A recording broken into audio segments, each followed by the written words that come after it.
Beaucoup de gens n'ont jamais eu d'argent et n'en ont pas besoin. On nous rejette souvent comme ça.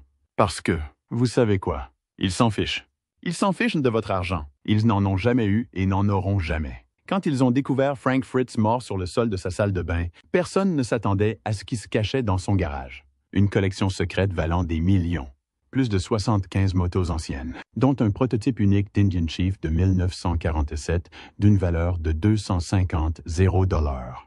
Aerosmith's Aperu Tour Van, un prototype de Yoda de Star Wars que George Lucas croyait détruit. Mais le plus grand choc ne résidait pas dans ses trésors, mais dans ses journaux manuscrits révélant la sombre vérité sur ses derniers jours, les raisons de son licenciement d'American Pickers et l'identité de celui qui tentait de lui voler sa fortune de 6 millions de dollars. Frank Fritz est né à Davenport, dans l'Iowa, en 1963. Et même petit garçon, il n'était pas comme les autres enfants. Alors que la plupart des enfants faisaient du vélo ou échangeaient des cartes de baseball, Frank remplissait sa chambre de pierre, de pièces de monnaie, de timbres et même de vieilles canettes de bière. Il collectionnait des objets que les autres enfants ne remarquaient même pas. Ses parents, Bill et Susan, pensaient que ce n'était qu'une habitude inoffensive. Mais Frank voyait quelque chose dans ces objets oubliés, quelque chose qui valait la peine d'être conservé. Il raconta un jour qu'il collectionnait toutes les agrafes des journaux scolaires. C'est dire à quel point c'était profond.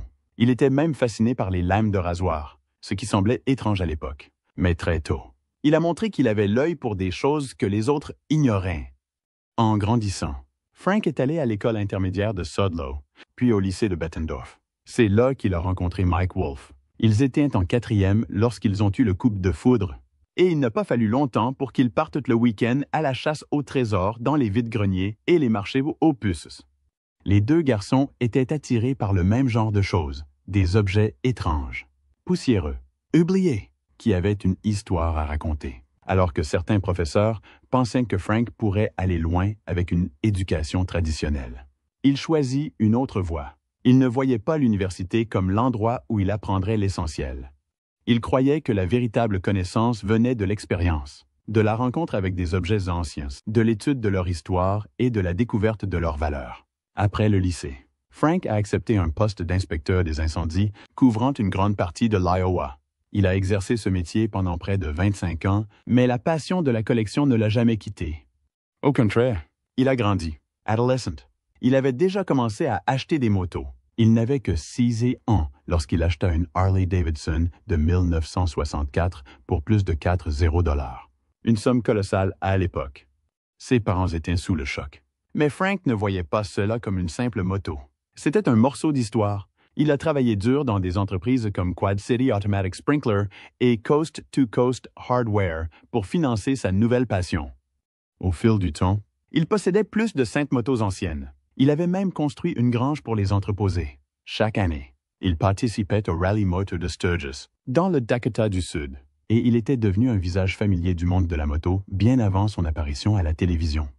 Ce qui rendait Frank unique, ce n'était pas seulement ce qu'il collectionnait, mais sa façon de collectionner. Il avait ce qu'il appelait un œil de collectionneur. Il pouvait entrer dans une vieille grange ou un grenier et voir ce que les autres avaient manqué. Il a passé des années à explorer des bâtiments poussiéreux, à noter où trouver des objets intéressants et à s'interroger sur la vie de leurs anciens propriétaires. Il ne se contentait pas de collectionner des objets.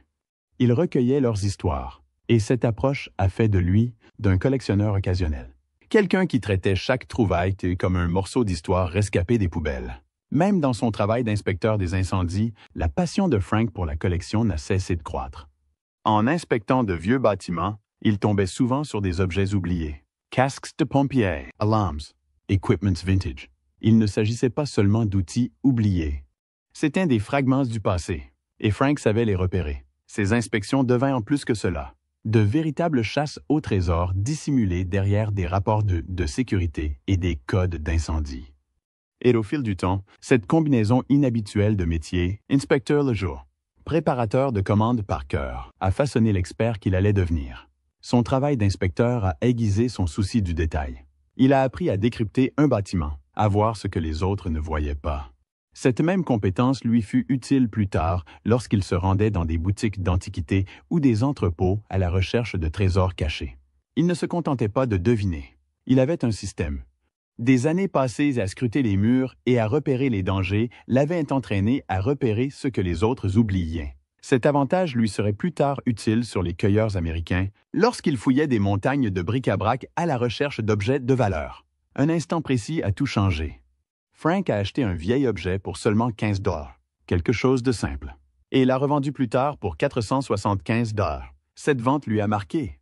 Ce n'était pas seulement le bénéfice, mais c'était impressionnant. Il réalisait que son savoir avait de la valeur. Il avait passé des années à étudier ces objets.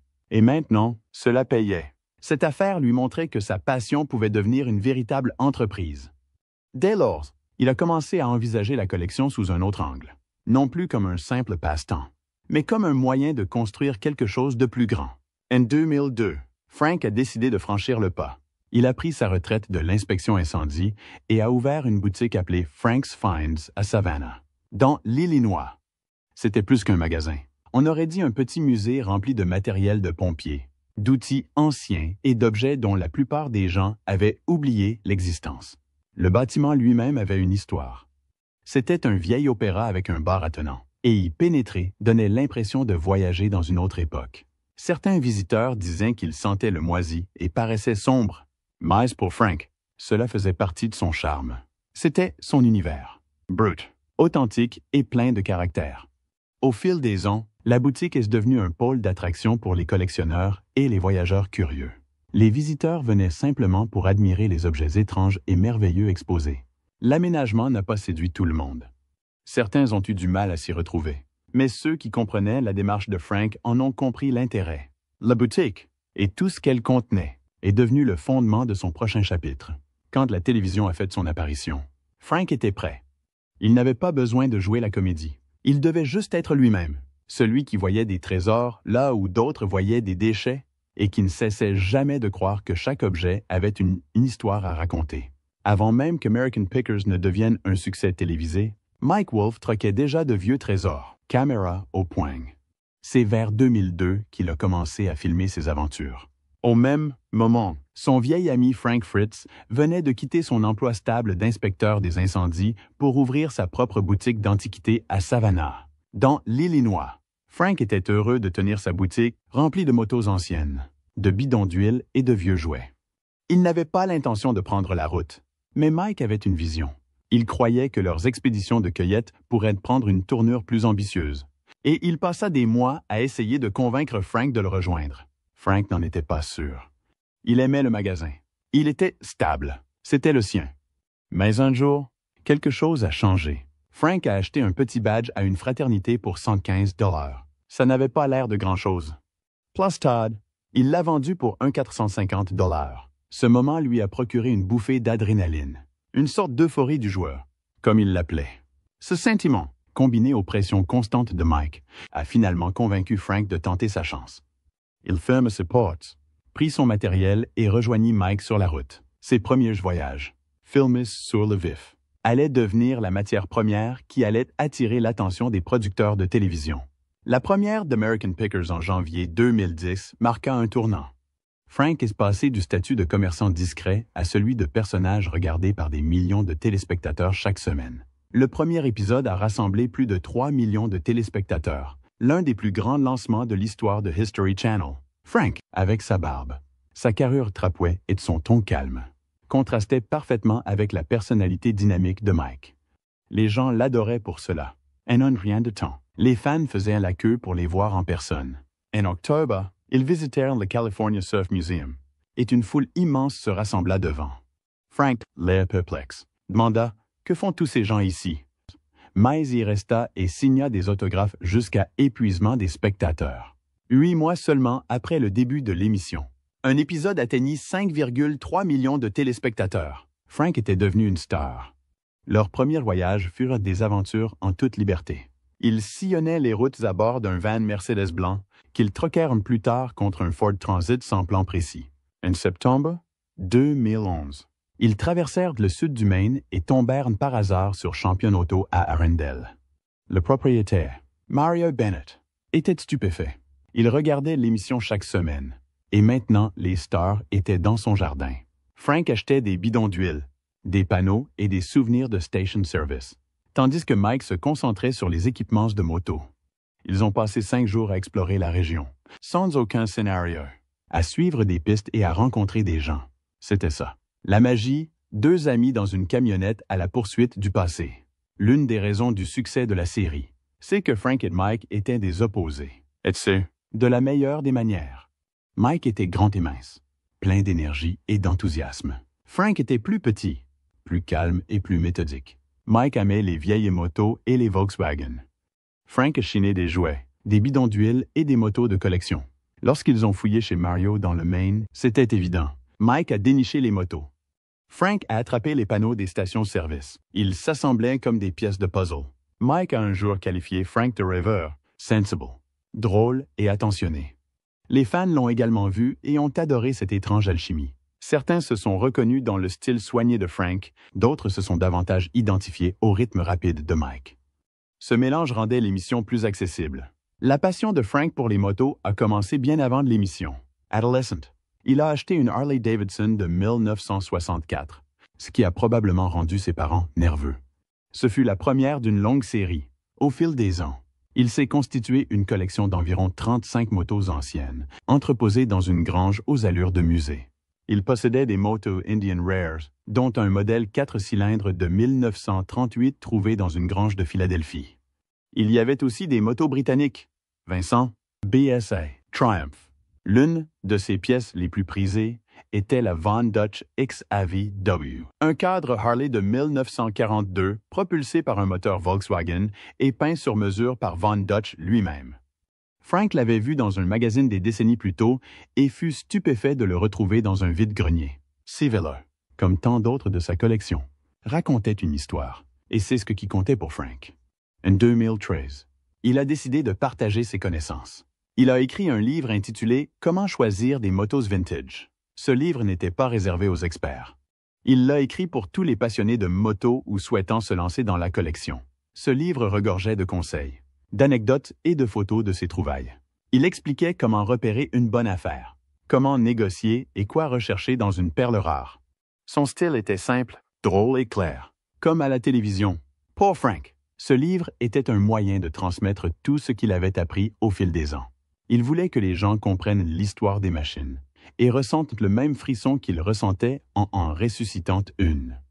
L'ancienne vie de Frank, inspecteur des incendies, a nourri une autre de ses passions, les souvenirs de casernes de pompiers. Après avoir inspecté des bâtiments pendant 25 ans, il a eu accès à des endroits que la plupart des collectionneurs ne voient jamais. Casernes de pompiers abandonnées, vieilles casernes, équipements obsolètes, tout était là pour qui savait où chercher. Il a commencé à tout collectionner, des extincteurs en laiton, des casques en cuir, de vieux systèmes d'alarme. Même sur les cueilleurs américains, on pouvait voir son visage s'illuminer lorsqu'il tombait sur un objet lié au feu. Pour lui, ce n'était pas seulement une catégorie, c'était une affaire personnelle. Ce qui le distinguait, c'était sa vision de la collection. Il ne voyait pas que des objets, il voyait des histoires. Chaque pièce comportait le souvenir d'une époque, d'un lieu ou d'une personne.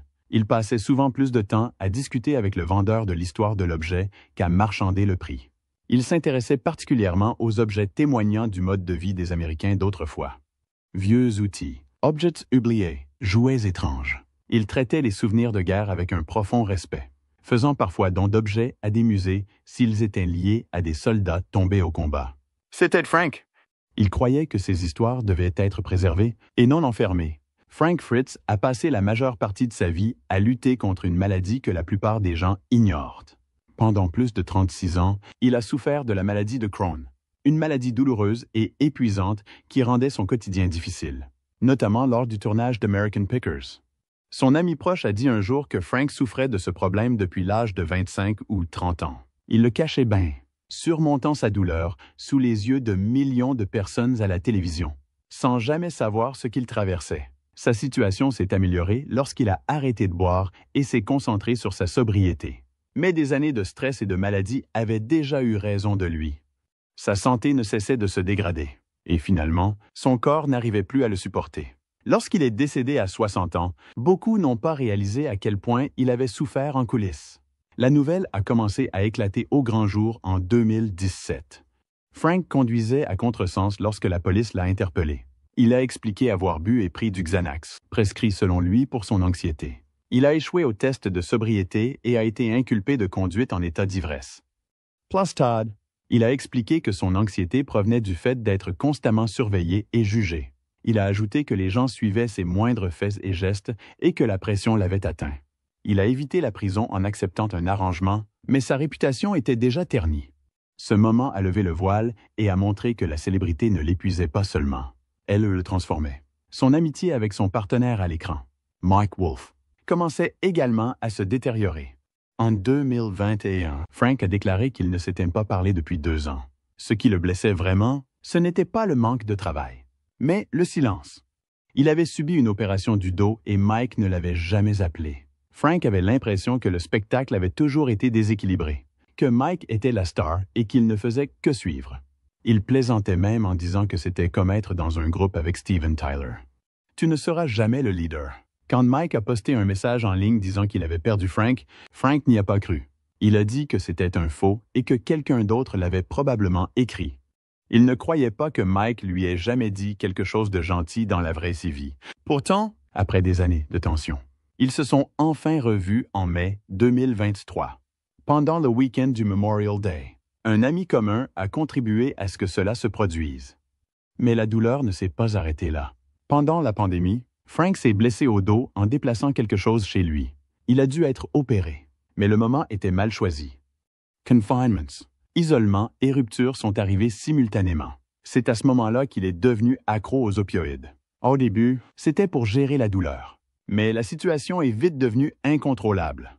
Mike Wolfe a dit que c'était comme regarder une tempête anéantir quelqu'un. Ils ont essayé de l'aider, ont organisé une intervention, l'ont supplié de se désintoxiquer. Frank a insisté sur le fait qu'il allait bien, mais ce n'était pas le cas. Lorsque l'émission a voulu le voir revenir, ils ont exigé un test de dépistage de drogue positif. Il n'a pas réussi. Ce fut le coup de grâce pour son passage dans American Pickers. Le dernier épisode de Frank a été diffusé en mars 2020. Au début, on aurait dit qu'il avait juste besoin de repos pour se ressourcer. Il a même avoué plus tard qu'il n'était jamais parti.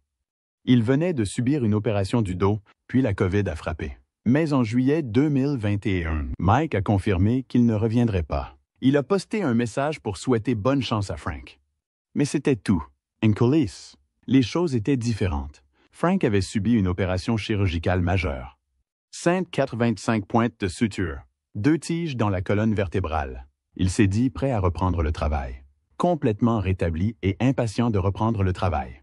Mais le réseau avait d'autres projets. Ils ne l'ont pas ramené. Et selon ses proches, cette décision l'a anéanti. Il s'est senti oublié, mis à l'écart.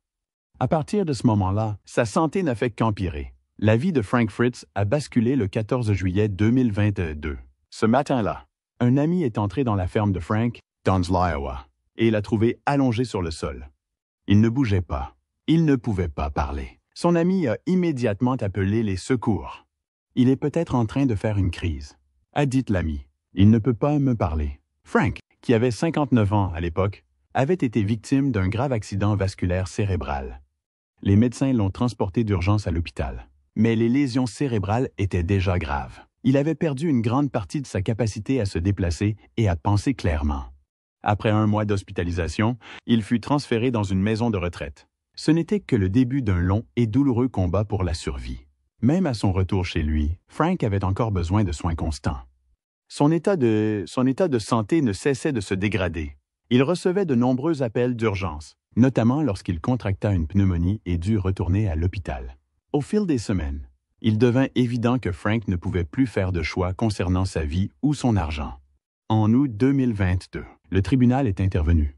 Il a désigné son ami Chris Davis pour prendre des décisions personnelles en son nom. Une banque a été chargée de gérer sa succession, d'une valeur d'environ 6 millions de dollars. Les documents judiciaires expliquaient clairement la situation. Frank ne pouvait pas subvenir à ses besoins.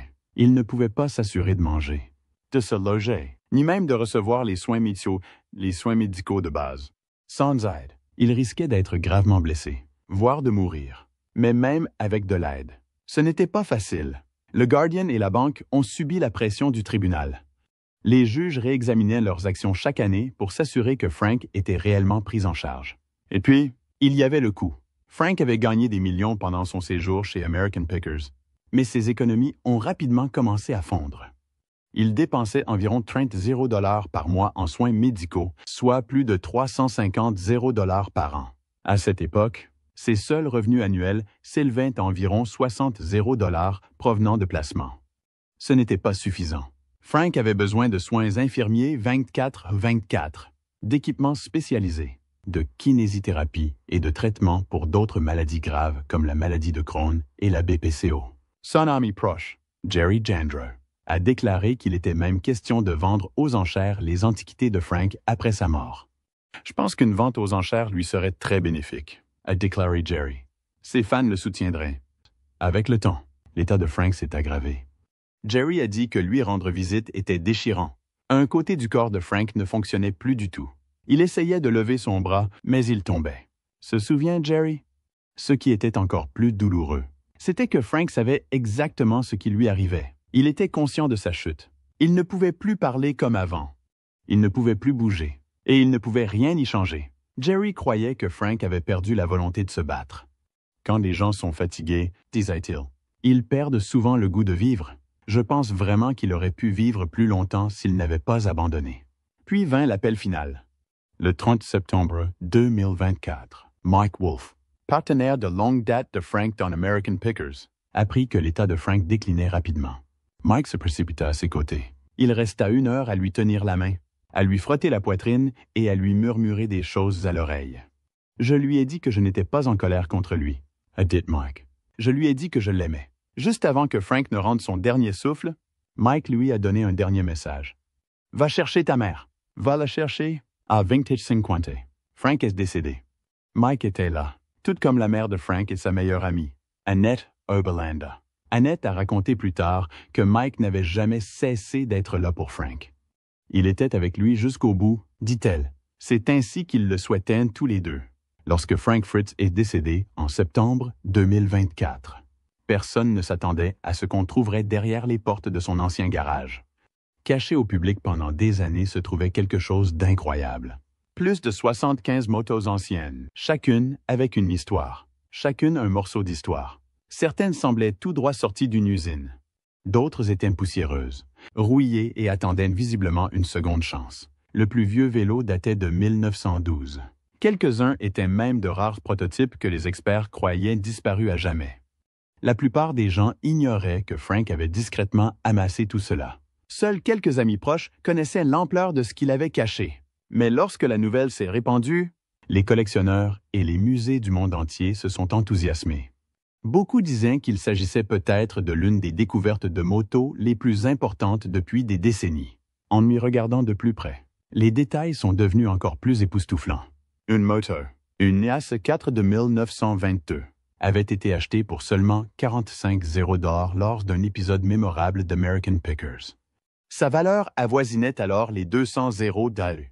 Parmi les modèles exceptionnels, on trouvait une Indian 4 de 1939, surnommée l'Aristocrat, valant plus de 115 $.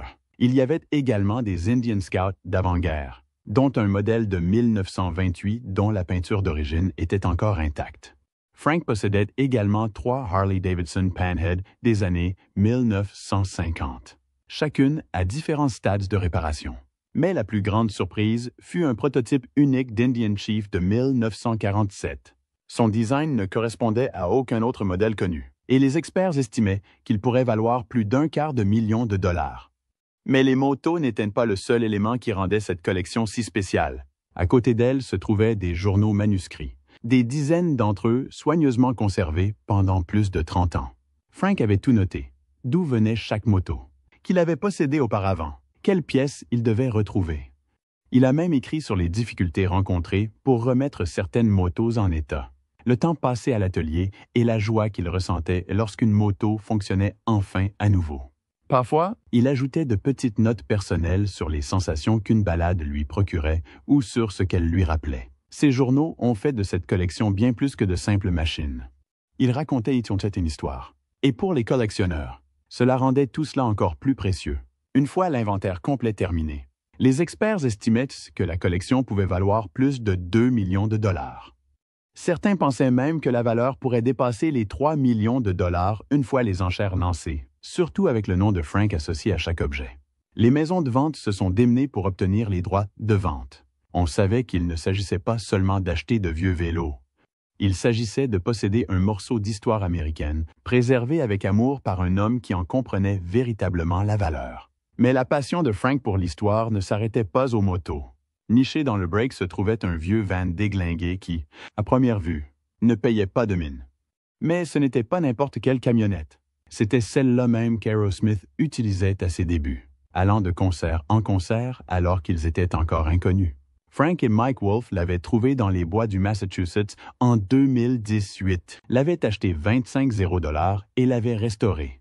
Quand le groupe l'a revu en 2019, ils ont été stupéfaits. Joe Perry a dit que c'était « putain d'incroyable ». Ray Taberner, l'un des membres fondateurs, s'est senti ému en se remémorant l'époque où ils se partageaient quelques dollars après l'essence et les péages. Cette camionnette avait transporté non seulement leur équipement, mais aussi leurs rêves. Et puis, il y avait des objets plus étranges. Frank avait un jour acheté une énorme tête d'éléphant à un collectionneur de taxidermie pour 900 $. La tête finit plus tard entre les mains de Jack White, du groupe The White Stripes, qui l'acquit en échange d'antiquités et d'argent, notamment grâce à son célèbre album Elephant. Cet achat suscita la controverse parmi les associations de défense des animaux, mais il témoigna de la volonté de Frank de collectionner des objets que personne n'oserait toucher. Il possédait également un chariot à Jell-O original du début des années 1900, autrefois utilisé pour promouvoir ce dessert dans les petites villes. Celui-là aussi a fini dans un musée, qu'il s'agisse de musique, de gastronomie ou d'histoires américaines originales. Frank avait l'œil pour ce qui comptait. Il s'est même aventuré dans les collections d'objets de science-fiction. Lors d'un épisode d'American Pickers, lui et Mike ont découvert 4 prototypes de Yoda issus de Star Wars. À première vue, ils ressemblaient à des fan art, mais un ancien artiste de Lucasfilm a confirmé leur authenticité. Inspirés des premiers modèles de 1978 et façonnés à partir de moules inspirés par Albert Einstein. Frank les a achetés au prix fort, et chacun a finalement valu plus de 60 $. C'était la preuve que sa passion pour la collection ne se limitait pas aux vélos et aux panneaux. Il savait que la culture pop avait son propre pouvoir. Mais alors que l'on célébrait l'héritage de Frank, une tempête juridique éclata. En février 2025, son père, William Bill Fritz, intenta une action en justice. Il a déclaré que le testament déposé en 2023 était faux. Selon Bill, Frank ne l'a jamais signé. Le document laissait près de